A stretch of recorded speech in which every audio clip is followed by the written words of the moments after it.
जब भी आप किसी कोर्ट में किसी मामले को चुनौती देते हैं तो अदालत मांगती है सबूत।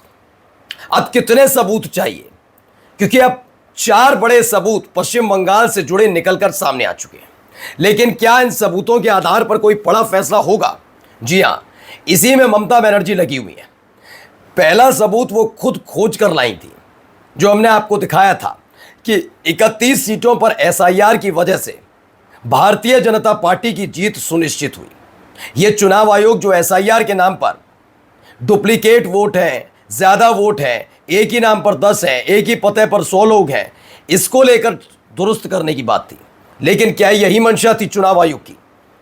क्योंकि उसके बाद पता लगा कि कई ऐसे भी वोटर्स थे जो जिंदा हैं, लेकिन एसआईआर में के जरिए उनको मृत बता दिया गया, जिन्हें लेकर ममता बनर्जी सुप्रीम कोर्ट पहुंची थी, याद है, चुनाव से पहले। और अब देखिए 31 सीटों पर कॉन्क्रीट ममता बनर्जी के पास सबूत थे। वहीं ममता बनर्जी के दावे को खारिज करने के लिए गोदी मीडिया का एक अखबार 49 सीटों का एक डेटा छापता है कि टीएमसी को भी एसआईआर की वजह से फायदा हुआ है। लेकिन यहां एक और फंस गए। भारतीय जनता पार्टी ने ज्यादातर उस 49 सीटों में से जो सीटें पिछली बार यानी 2021 में जीती तक नहीं थी, वो भी सीटें जीती और 26 सीटों पर सबसे ज्यादा जीत दर्ज की, यानी 26 सीटें भी ज्वाइंट हुई। हाल ही में एक रिपोर्ट भी आई थी जो हमने आपको दिखाई थी, जिसमें बताया गया था कि केवल एसआईआर वाला खेला नहीं है, एंटी इनकम्बेंसी वाला खेला नहीं है, बल्कि खेला यह भी है कि जहां जहां भारतीय जनता पार्टी हार रही है, और ये रिपोर्ट भारतीय जनता पार्टी के नेताओं के हवाले से थी स्क्रॉल की, कि जहां जहां बीजेपी चुनाव हार रही थी या पीछे चल रही थी, वहां पहले वोटिंग काउंटिंग की स्पीड कम की गई, और काउंटिंग की स्पीड कम करने के बाद जो काउंटिंग एजेंट थे टीएमसी के, उन्हें मारपीट कर भगाया, और शाम होते होते या दूसरे दिन वहां पर भारतीय जनता पार्टी के प्रत्याशी को विजेता घोषित किया। ये 3 बड़े सबूत तो थे ही, अब 2 बड़े सबूत और आ गए। हाल ही में मैंने भी आपको एक खबर दिखाई, जिसमें मैंने आपको दिखाया कि किस तरीके से जो वोटिंग की स्पीड है, हर बूथ पर तकरीबन 800 वोट बड़ी तेज रफ्तार से डाले गए, जो पूरी कल्पना से अलग है। और अब एक 5वां सबूत सामने आ गया है। 5वां सबूत इस बात का है कि कैसे जिस कम्युनिटी, जिस समुदाय को टिकट देने से गुरेज करती रही बीजेपी के प्रवक्ता तमाम न्यूज़ चैनल पर बैठकर सीना चौड़ा करके ये कहते रहे, हम मुसलमानों को टिकट इसलिए नहीं देते क्योंकि मुसलमान वोट कास्ट नहीं करता। लेकिन पश्चिम बंगाल में ऐसा क्यों नहीं हुआ? और ये मेरा चैनल नहीं कह रहा, बल्कि उस रिपोर्ट में दर्ज है कि पूरी रिपोर्ट चुनाव आयोग के डेटा पर आधारित है, जिसमें बताया गया मुस्लिम बाहुल्य क्षेत्र के एक विधानसभा क्षेत्र की 97% मुस्लिम आबादी ने बीजेपी को वोट कास्ट कर दिया। मानेंगे क्या? हाँ, यही हुआ है। दिखाऊंगा आज आपको। नमस्कार, मैं हूं प्राज्वल गौतम, और आज आपको सामने पहले 5वां बड़ा सबूत रखने जा रहा हूं। ये सबूत इसलिए ज़्यादा ज़रूरी है क्योंकि ये रिपोर्ट्स सिर्फ हवाई यानी कैशल इन द एयर नहीं है कि हवाई के लिए बनाए जा रहे हो, बल्कि ये चुनाव आयोग की तरफ से जो इलेक्शन कमीशन की वेबसाइट है उस पर डाली गई रिपोर्ट है। और इस रिपोर्ट के आधार पर हर कोई हैरत में पड़ गया। ऐसा नहीं है कि पहले भी तस्वीरें नहीं निकली। इससे पहले भी उत्तर प्रदेश में उपचुनाव हुआ, जिसमें 1 या 2 मुरादाबाद की, जिसमें कुंदर की सीट थी, वो भी मुस्लिम बाहुल्य थी, जिसे बीजेपी ने जीत लिया।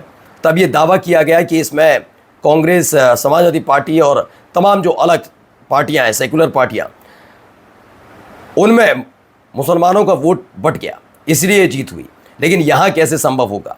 क्योंकि भारतीय जनता पार्टी की इस जीत पर इलेक्शन कमीशन ने एक रिपोर्ट पूरी की पूरी वेबसाइट पर डाल दी, और उस रिपोर्ट के मुताबिक उस क्षेत्र की 97% मुस्लिम आबादी ने बीजेपी को वोट कास्ट किया है। तो खबर क्या है? 1 Muslim booth flipped a controversial Bengal seat, 97% of its vote went to BJP.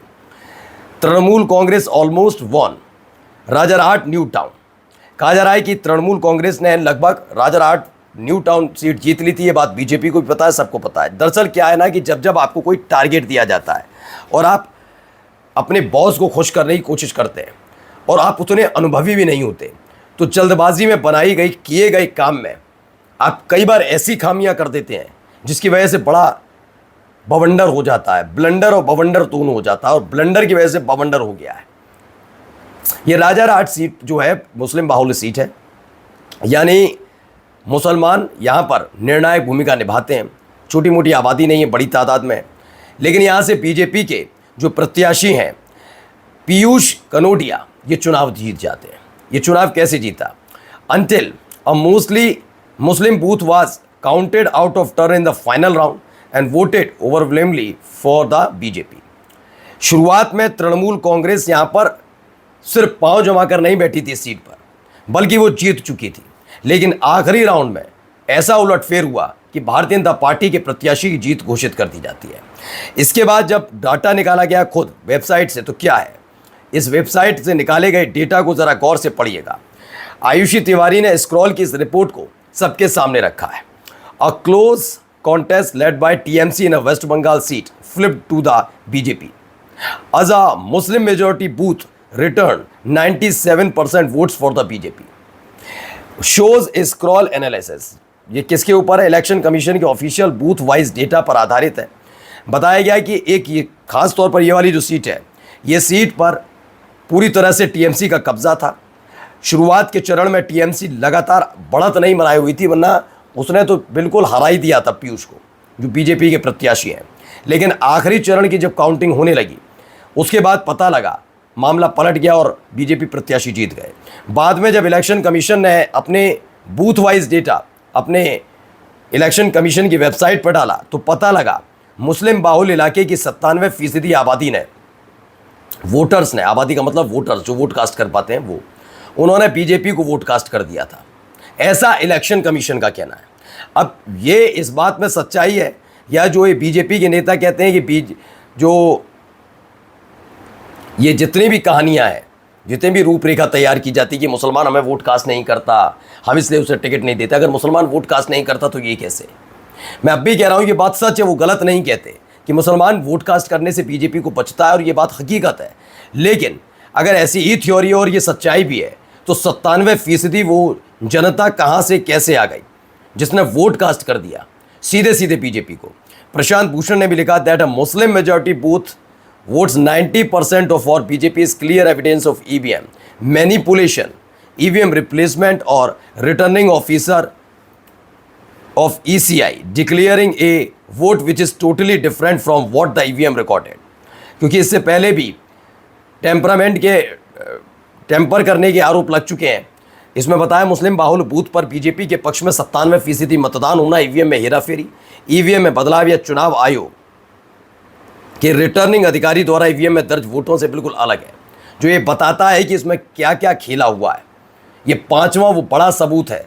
अगर इन सबूतों के साथ जाया जाए तो यकीन मानकर चलिए, पहले शुरुआत में मुझे भी लगा कि 100 से ज़्यादा सीटें आ जाएंगी बीजेपी की, लेकिन 100 से ज़्यादा छोड़िए 207 से खिसक कर ये कहीं ऐसा ना हो 60-70 के बीच अटक जाए। नमस्कार।